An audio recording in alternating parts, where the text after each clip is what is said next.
So yung sinasabi niyo about a sitting government official with doubts about her citizenship, ano yun? Doubts lang? Magkakaroon ka ng Senate hearing where you're going to try to hang this person?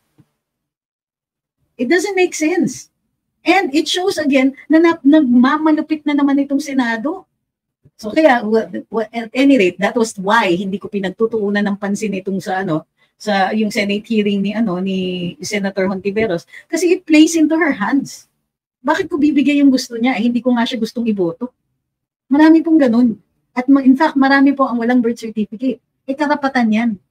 I-questionin mo yung citizenship ng tao na kapag mayor na simply because parang inchik siya. Bakit may nagdi-demand ng sagot? Para sa akin, I'm not, I don't know Mayor Alice, I don't know anything about her. And I know na very, very weird talaga yung mga sagot niya. But it does not rise to the level of criminality.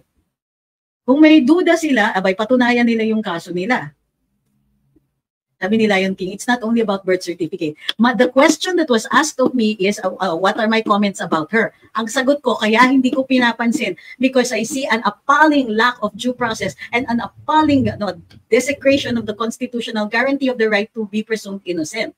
So I don't care about the other issues. Hindi ko nga po siya sinusundan. Nevertheless, nakikita ko, ito yung mga diniscuss, ito yung mga didiscuss. But I don't really want to play into the hands of Senator Hontiveros na siyang nagkukumpas nitong lahat ng ito. Now you're telling me it's no longer about birth certificate, it's no longer about this or that. If the issue is about Pogo, kung Pogo po ang kanilang iniimbestigahan, bakit kung saan-saan pa po kayo pumupunta? Assuming ngayon na Mayor Alice is allegedly lying, patunayan nyo yan and file the case for perjury. Bakit kailangan nyo pa na ako ang magtalakay niyan? Bakit gusto ninyo na magkomento pa ako, tapos gusto ninyo, I take your side because you are suspicious of her? For me, if you are suspicious, fine, go ahead, believe whatever you want. But don't bring me along on that bandwagon. I'm not interested because I'm not interested in how Senator Risa Hontiveros conducts her hearings. Sa hearings niya, presumed guilty ka, magpatunay ka na inosente ka. Okay, ulitin ko ha. So, si Mr. Morales po ay na-release. Okay, normally yan kasi magre-recess na ang Senado in a few days, then usually pwede kang okay, ulit. Ang Senado, sila yung magsiset kung ilang days. Normally yan upon the recommendation of the person who asked for the detention, o kaya yung ang magsiset niyan ay yung chairman ng committee kung saan dinidinig yung inquiry na nag-impose ng kanyang contempt. Pero kung hindi pa nalagay o hindi maliwanag kung ganong katagal yung kanyang detention, normally nire-release yan kapag nag-recess na ang Kongreso. So, in this case, hindi pa nagre-recess, napakawala na si Mr. Morales, mukhang sufficient na para dun sa committee ng ilang araw siyang nakadetain. Thank you kay Hershey. At ang punto dyan ay, lang siguro, ay para mapagbigyan din si Senator Jinggoy. Ngayon, dumalaw si Senator Jinggoy kay Mr. Morales habang siya po ay nakadetain at sinabi, gusto mo na bang umamin? Alam mo, pwede pa siyang ipastay, all throughout recess, 2 buwan yun, sana sumagot daw siya ng maayos. Well, or at least yun yung impression ko dun sa sinasabi ni Mr. Morales, hindi ito verbatim. Pero sinabi naman, tinanong ni Senator Jinggoy kung si Mr. Morales nga ba daw ang nagbigay ng dokumento kay Madam Maharlika at ito naman po ay dininay niya consistent with his previous testimony. At sinabi din naman niya na siya naman daw po ang nagsumite ng sulat kay Director Lasso ng PIDEA in order to clarify na yun nga, hindi siya yung nagbigay pero willing siya to answer questions about the document. Okay, so later on, sabi naman ni Senator Jinggoy, yun nga, babaho lang to, and so on.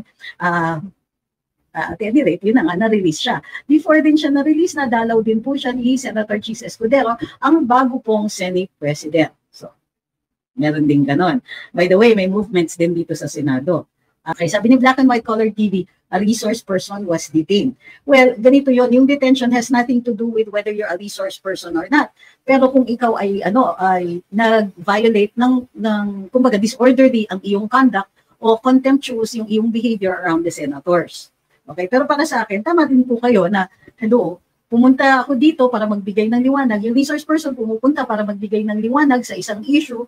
Tapos ang pato sa kanya ay akala mo either akusado siya o siya yung complainant. Kasi bakit parang siya yung complainant? Kasi lumalabas na sinasabi nila kung ano-ano akusasyon itong si Mr. Morales, wala naman siyang ebidensya. Sinabi po ito ni Senator Jinggoy, wag po nating kakalimutan yon. At sinabi din po ito ng mga PIDEA, walang ebidensya yan si Morales. Ulit siya ng ulit, walang ebidensya si Morales. Teka muna, hindi naman siya pumunta para ano, para magdala ng ebidensya para sa inyo. Kayo yung feeling dyan na ina-attack ang presidente, nagtetestigo lang si Mr. Morales tungkol doon sa pagkuha niya ng statement sa isang informant at sa kanyang pag-apply ng for investigation ng ano, ng information na binigay ng CI. Ba? Okay. So, ngayon, okay, maganda na sandali lang si Mr. Morales at maganda din yung pakikitungo ng Office of the Sergeant at Arms o OSAA. Sila po ay, well, maganda yung trato sa kanya, napakain siya, and he felt secure, which is a good thing. Kasi marami ang nabagabag, nag-worry sa kanya. Nag-worry sa kanya na for his safety at yung iba nga dito is kinakabahan sila. Now, as I said earlier on, yung committee head ng committee that conducts the inquiry, siya po ang magiging responsable dyan. Although it is really directly, it's the OSAA, ang head ng committee ay nag-oversight din, monitor din nila yung mga tao na kanilang pinapaditin. So, ayun. So, it's a relief for everybody na nakawala na po sa detention si Mr. Morales. And we are still looking forward to the 4th hearing. Ang tanong, matutuloy pa ba ang 4th hearing? Gawa nga ng shake-up dito sa Senado. Titignan natin, abagan po natin yan.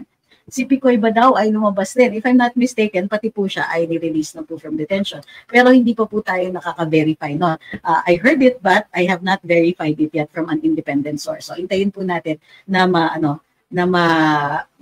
ma-verify yung impormasyon na yan. Okay. So yes, we can all breathe a sigh of relief. Safe po si Mr. Morales. Sabi ni Noje, parang hindi naman po nakakatakot na ma-cite in contempt. Masarap pa daw po kasi ang pagkain na nirarasyon ng Senado, sabi ni Mr. Morales.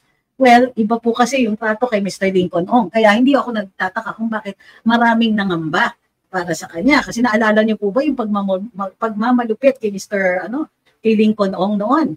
Buntis yung asawa, manganganak, hindi pinayagan umuwi, hindi pinayagan makita yung asawa, hindi pa pinayagan makita yung anak. Pinagmalupitan siya, pati pagkain, kini-question, kinakalkal.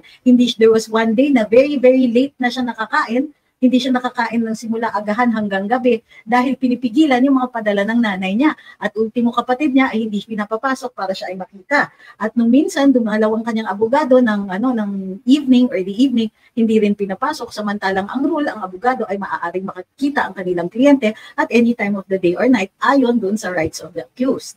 So, ewan. So, dito at least nagpakita ng maayos ang mga ito. And like I said, dumalaw din si Senate President Chis Escudero. Sabi ni Black and White Color TV, senators should be critical thinkers when investigating. Kaya nga po, well, dapat naman talaga. Pero mahahalata mo rin kung may agenda sila. Ang problema, ang ibang mga senador, sure naman sila, nakasandal sila sa pader, they are in power. Kaya kahit hindi ganun kaganda ang kanilang pakikitunga, ay in power sila. Yun ang usually ang nagiging palakad dyan, pinararamdam talaga nila yung kanilang power. Thank you kay Kate Suelo. Speaking of pinararamdam, napansin ko na may dalawa ng releases, thank you kay Jing, si Senator Chis Escudero, na sinasabing siya ang nag-initiate dito sa coup d'etat dito kay Senate President, thank you kay Emelinda, kay Kate Suelo, kay former Senate President Mig Zubiri. At dun sa pangalawang release niya, sa unang release sabi niya siya ang nag-initiate, dun sa second release niya sinabi niya na hindi daw po alam ng ating Pangulo until nakaupo na si Senator Chis. Maniniwala tayo doon.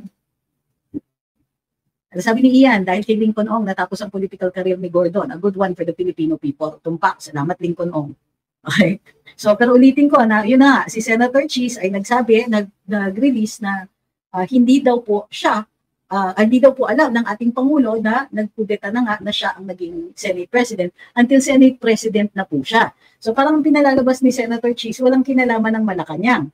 Well, para sa akin, that would be good news kung ito ay totoo. Kasi ma-maintain yung independence ng Senado at imposible na masasalag talaga ang People's Initiative. Halimbawa, isang clue dyan, yung release niya, nung una nainis ako kasi may release kagad si House Speaker Martin Romualdez at sinabi, we look forward to working together with the Senate, ganyan.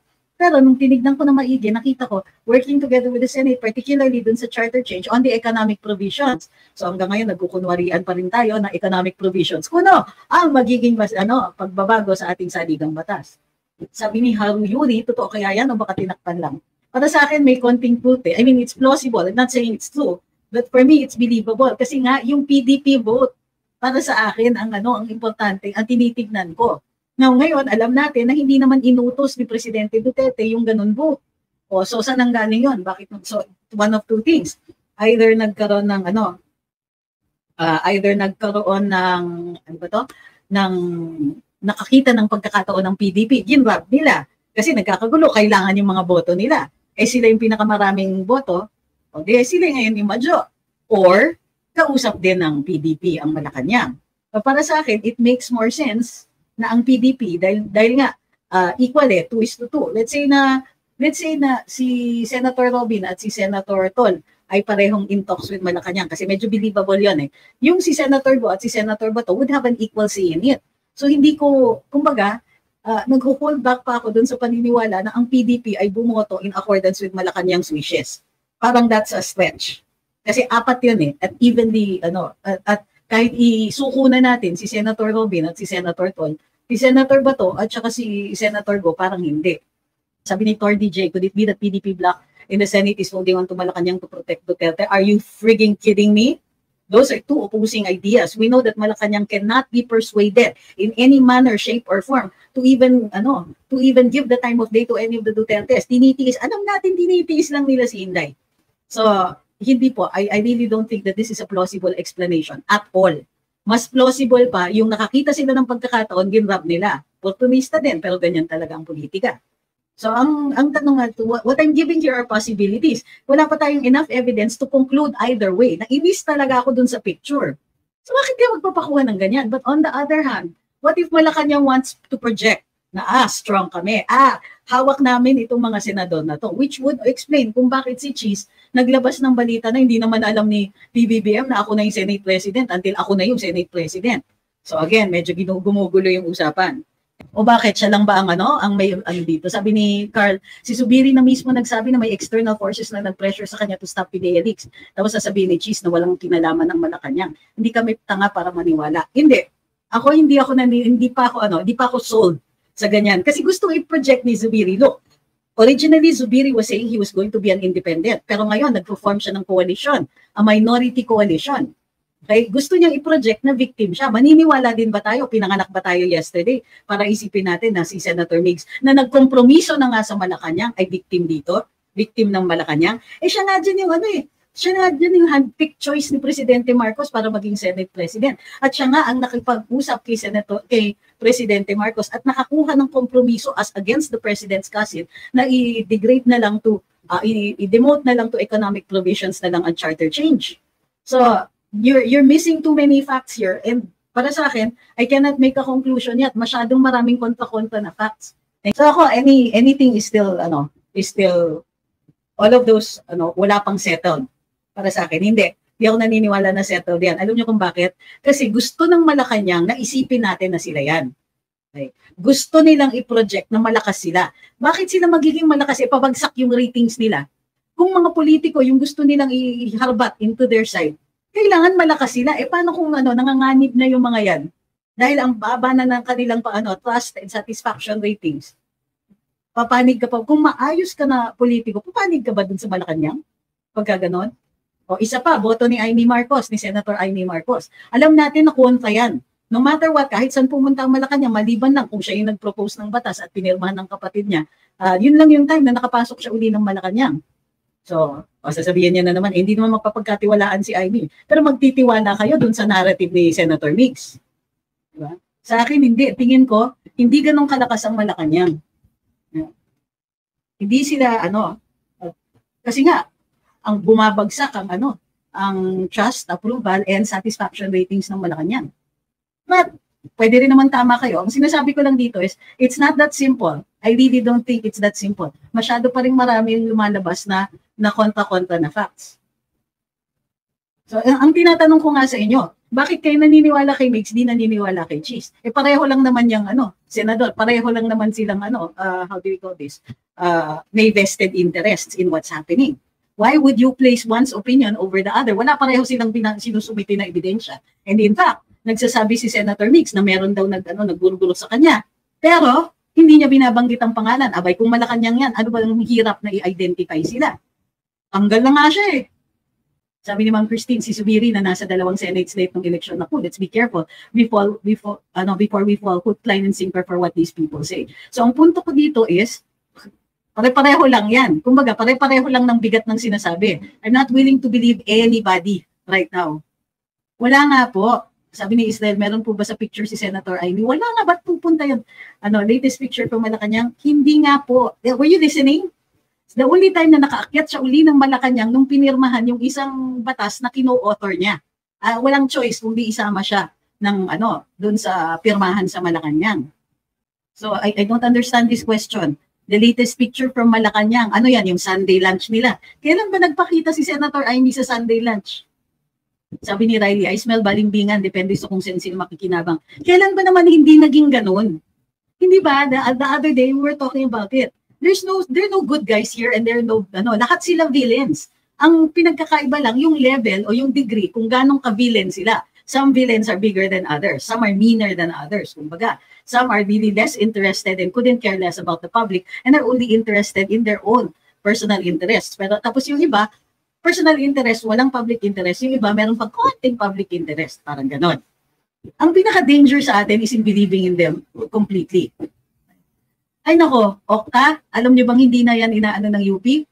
Okta no longer is connected with UP. Talagang gumawa ng statement ang UP noon na hindi na sila dapat ikino-connect dito sa Okta ba yun? Tama, Okta. Ay hindi na po sila dapat kino-connect dyan. At mukhang for na yan, for the views na kumbaga, for the views, wink wink. Ayan. So hindi, kasi parating taliwas and Okta has been consistent na parating si BBM na lang at si BBM ang pinaka-popular, pinaka-magaling sa buong Pilipinas. Please.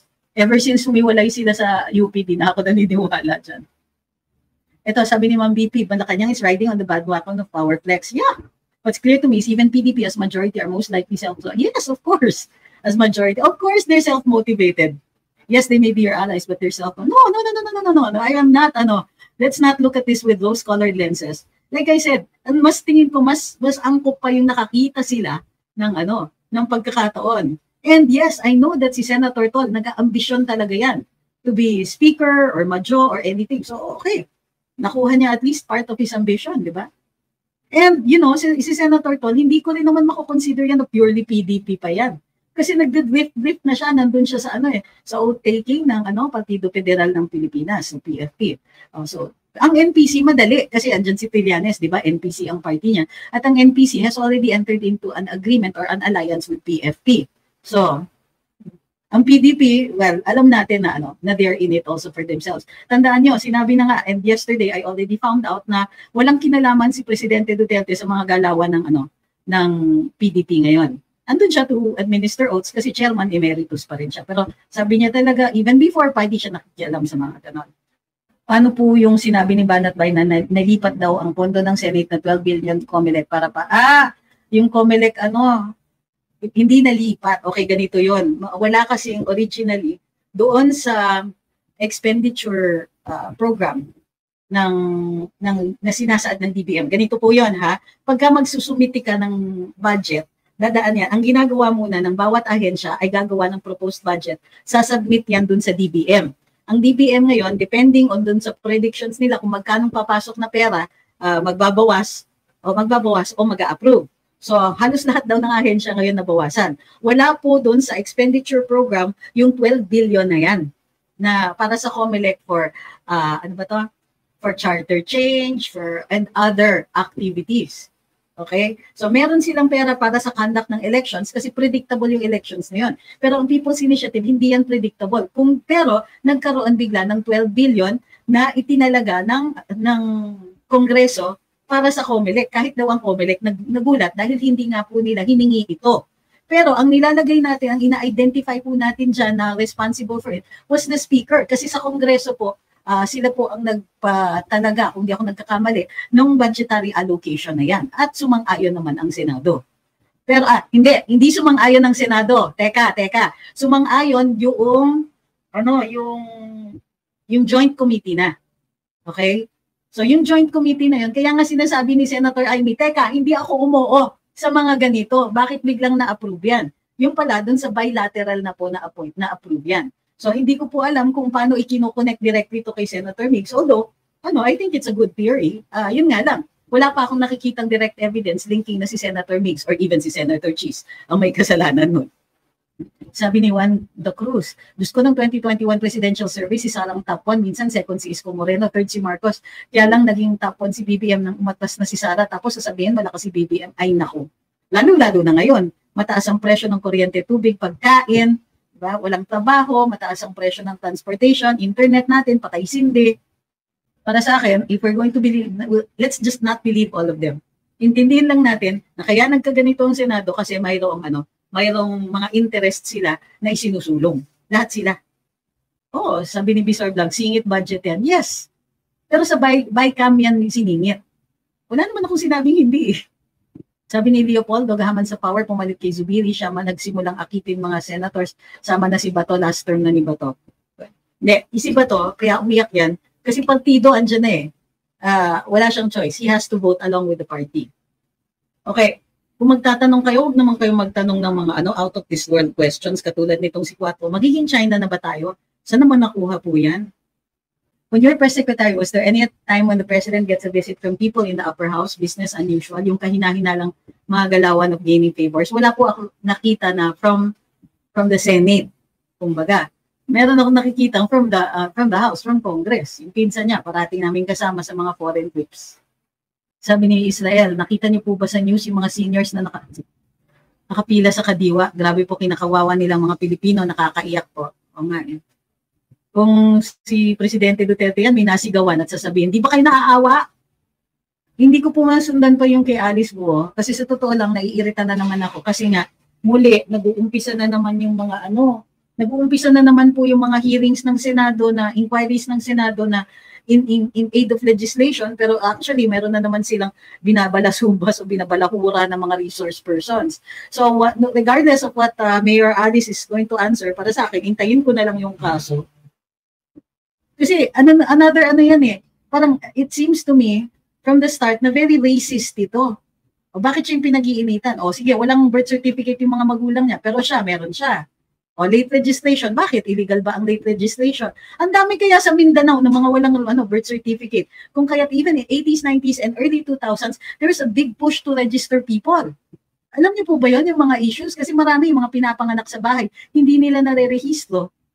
So, para sa akin, it sheds light on the fact that so many people are still being born and don't have birth certificates. At karapatan po yung birth certificate. So, kung late na nakakuha, bakit nyo gagawing something suspicious kung late na nakakuha? Eh, ang dami-daming mga citizens natin na ganyan. Is this something to be ashamed of? Something na dapat pinagsususpetsahan? Something na ano ba yan? Krimen ba yan?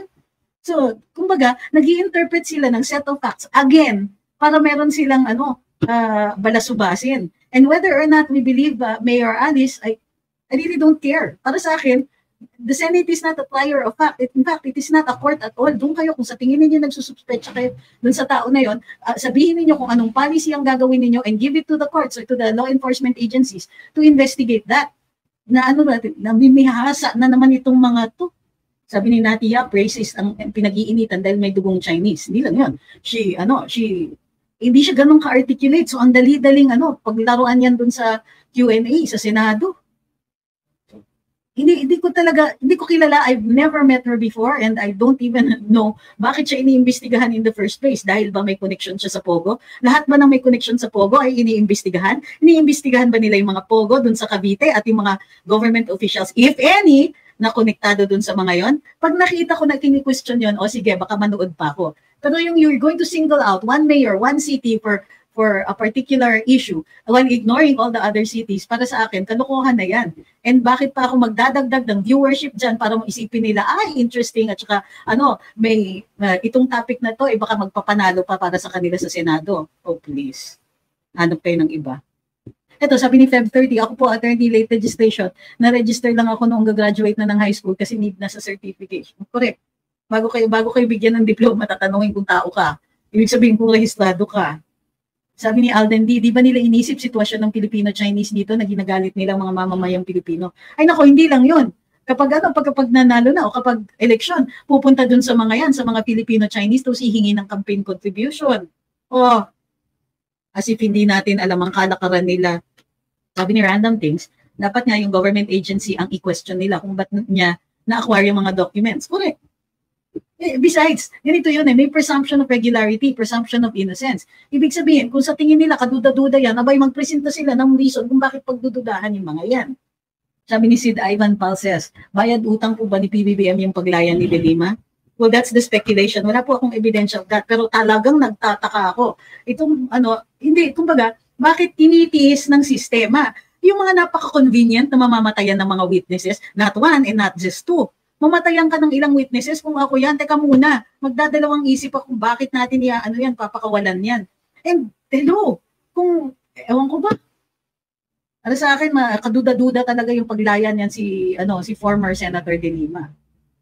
Sabi ni Wistan, posible ba na lahat ng nangyayari katulad niyang kay Mayor Guo, PDLX ay divert lang sa sinusulong ng Malacanang ng People's Initiative. Alam nyo, yung divert na yan, hindi yan nag-a-apply to every situation. Kasi parang ang nangyayari, every time na lang may bago tayong pag-uusapan dito, huwag niyong pansinin yan, diversion lang yan. Tapos gusto ninyo, parating pag-uusapan one thing. Ganito po kasi yon. Ang reason natin for criticizing the government is because they're doing something wrong. We cannot stop at one issue if they're doing more than one thing wrong. So, bakit sa tingin nila they can get away just by a diversion? The moment na ilabas nila yan, you cannot keep PI a secret. You cannot keep People's Initiative a secret for the simple reason na may plebisito yan at mayroon yang Constituent Assembly. So, kahit sabihin niyo pang diversion, that's BS and a half. Because the PI is going to be conducted publicly. And there's no way you're going to hide that. So, if you're going to use that diversion to prevent us from talking about other equally important issues, then I think that saying diversion is actually playing into the hands of Malacanang. So, tell me, whose side are you on? Pinalaya daw po si Janet Napoles. Hindi, imposible yan. Kasi convicted na siya of so many other crimes. So, posibleng meron siyang kaso na napawalang sala siya. Pero convicted na siya of so many others. So, malabo po yan. Kung pinalaya si Ma'am Janet, may nangyari. Baka may pardon. Sabi ni Hong Bao, blessing in disguise case ni Mayor Guo, kung totoo man na spy yan, quote-unquote, nakakatawang sistema ng gobyerno from local to national, kaya yun tayo kabulok. Sana maparusahan mga nagpabaya. Nagpabaya? Paano kagad natin kinoconclude na nagpabaya? Kasi ganito po yun presumption of innocence. Kasi yung sinasabi ninyo dito, ina-assume nyo na kagad na may nagpabaya. Kailangan magpatunay kayo na may kapabayaan talaga. O baka naman may kakulangan ng batas. Diba? Kasi legal ang late registration. Bakit ka tayo mag-iisip na mayroong nagpabaya dito? Nasaan ang patunay na yung late registration na yun ay fraudulent? Kailangan magpatunay ng fraud. Nasaan yung patunay niyan? Sabi ni Ma'am Flavie, mukhang naglalaway sila dun sa Pogo sa bayan ni Mayor Guo, kaya siguro pinag-iinitan sila. Mas accurate pa po yan. Mayroong nagkaka-interest sa mga Pogo. Tignan nyo, wala naman tinatanong tungkol dun sa mga Pogo na nasa Cavite. Meron ba? Meron ba? Ang mayor ba doon sa Cavite, kini-question? Ang governor. Yung fact na meron ibang na dati doon, napaalis yun at ngayon parang isang isla na puro Pogo, lahat doon nakatira. Meron bang nagtatanong doon? Meron bang nagki-question noon? Mas malaki yun, mas marami yun. Bakit yun hindi naki-question? Wala kasing nagkaka-interest doon. Meron sigurong gusto mag-take over dyan sa Pogo, doon sa Tarlac. Sabi ni Ma'am Susan, my biggest threat with this Alice Guo issue is the mainstream media coverage. It's blown way out of proportion. Meanwhile, the PDLX hearing is being brushed aside. Correct. Tingin ko may nagkaka-interest lang kasi ganyan po talaga sa mga Pogos, ang init sa mata ng mga politicians. At pag hindi mo sila napagbigyan, ayan, investigasyon. Sabi ni Evangeline de Salisa, pwede po ba kayo mag-legal counsel kay JM? Meron po siyang abogado, si Attorney Badong, kilala ko pa yun. Huwag po kayong ganyan. Si Mr. Morales lang po ang tanging magsasabi at makakapaghingi ng abogado. Huwag po kayong mag-ano dyan. Kasi ang abogado na sumingit sa ibang abogado ay mapaparusahan. Bawal po yun. Medyo bastos po yun. Thank you kay Girlie. At ayoko rin pangunahan si Atty. Badong sa kanyang mga strategiya. Sabi ni 84MB, ang problema po sa kaso ni Mayor Guo, target ang mayor, imbis na yung issue nila about Pogo, yung personal na information ni Mayor ang issue nila. O hindi ba kapareho lang yan doon sa ginagawa sa PDEA Leaks? Pinapersonal si Mr. Morales? Personal data sheet niya? Inilabas? O hindi ba personal nga yun?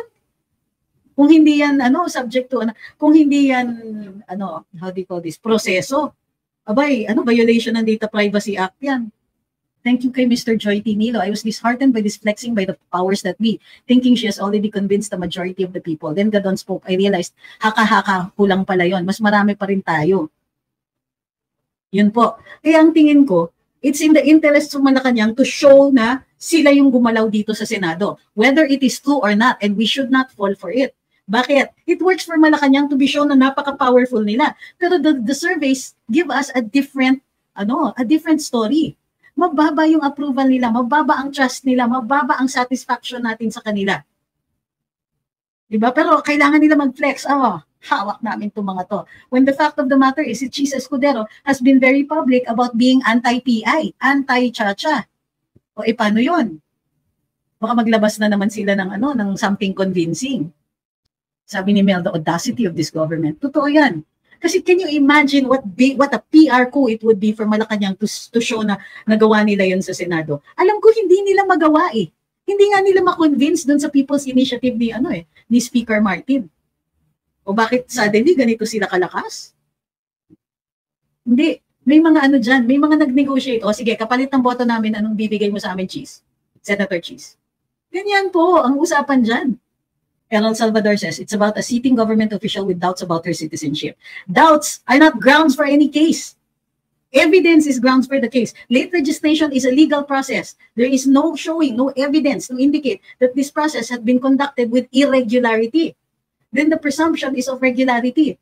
It is na you cannot make insinuations simply because she was late registered. So yung sinasabi niyo, it's about a sitting government official with doubts about her citizenship. Ano yun? Doubts lang? Magkakaroon ka ng Senate hearing where you're going to try to hang this person? It doesn't make sense. And it shows again na nagmamalupit na naman itong Senado. So kaya, at any rate, that was why hindi ko pinagtutuunan ng pansin itong sa yung Senate hearing ni Senator Hontiveros, kasi it plays into her hands. Bakit ko bibigay yung gusto niya? Hindi ko nga siya gustong iboto. Sabi ni Mevelyn Menchavez, ako din late registered kung kailan 18 years old na ako. Marami pong ganun. At in fact, marami po ang walang birth certificate. Karapatan yan. Sabi ni Pangarap ni Kuya, questioning citizenship, ang daming puti dyan. I-questionin mo yung citizenship ng tao na kapag mayor na, simply because parang inchik siya. Para sa akin, I'm not, I don't know Mayor Alice, I don't know anything about her. And I know na very, very weird talaga yung mga sagot niya. But it does not rise to the level of criminality. Kung may duda sila, patunayan nila yung kaso nila. Sabi ni Lion King, it's not only about birth certificate. The question that was asked of me is, what are my comments about her? Ang sagot ko, kaya hindi ko pinapansin because I see an appalling lack of due process and an appalling desecration of the constitutional guarantee of the right to be presumed innocent. So I don't care about the other issues. Hindi ko nga po siya sinusundan. Nevertheless, nakikita ko, ito yung mga diniscuss, ito yung mga didiscuss. But I don't really want to play into the hands of Senator Hontiveros na siyang nagkukumpas nitong lahat ng ito. Now you're telling me it's no longer about birth certificate, it's no longer about this or that. If the issue is about Pogo, kung Pogo po ang kanilang iniimbestigahan, bakit kung saan-saan pa po kayo pumupunta? Assuming ngayon na Mayor Alice is allegedly lying, patunayan nyo yan and file the case for perjury. Bakit kailangan nyo pa na ako ang magtalakay niyan? Bakit gusto ninyo na magkomento pa ako, tapos gusto ninyo, I take your side because you are suspicious of her? For me, if you are suspicious, fine, go ahead, believe whatever you want. But don't bring me along on that bandwagon. I'm not interested because I'm not interested in how Senator Risa Hontiveros conducts her hearings. Sa hearings niya, presumed guilty ka, magpatunay ka na inosente ka. Now, I'm not even saying that I'm on the side of Mayor Alice. Like I said, I don't know her. I don't know the circumstances of this entire thing. But what I do see is an appalling lack, as I said, of due process here. Suspicion lang, tapos rarat-ratsada na sila sa Senado. Kung ano-ano, do you think anybody is going to survive that kind of nitpicking and innuendo and insinuations? It's ridiculous. For me, I'm on the side of any person who is deprived of due process. Even if that person is guilty ultimately, para sa akin, if you violate their due process, I'll be on your side for that purpose and that purpose alone. Sabi ni Lion King, we're just raising questions. No, you're not raising questions. You want me to articulate a particular position. It wasn't a question nung sinabi mo na what about it's not just about an issue of the birth certificate. That wasn't a question. I'm not mad ha, huwag kayong mag-aano, masanay na kayo na ganito ako talaga sumagot. Kasi mainit ang ulo ko sa Senado. Mainit ang ulo ko sa mga senador. Kasi parang how long natin titiisin yung ganito? Senators are supposed to uphold the Constitution and uphold the law. Tapos itong mga ganito, the disrespect that they show to resource persons, they demand respect for themselves. Then senador daw sila, may mandato sila, inandun sila, inelect sila ng taong bayan, fine. Pero why am I going to contribute to that kind of mindset? By making a comment and then closely following a hearing conducted by a senator who barely can generate open eyes for me, or can barely generate a second glance from me.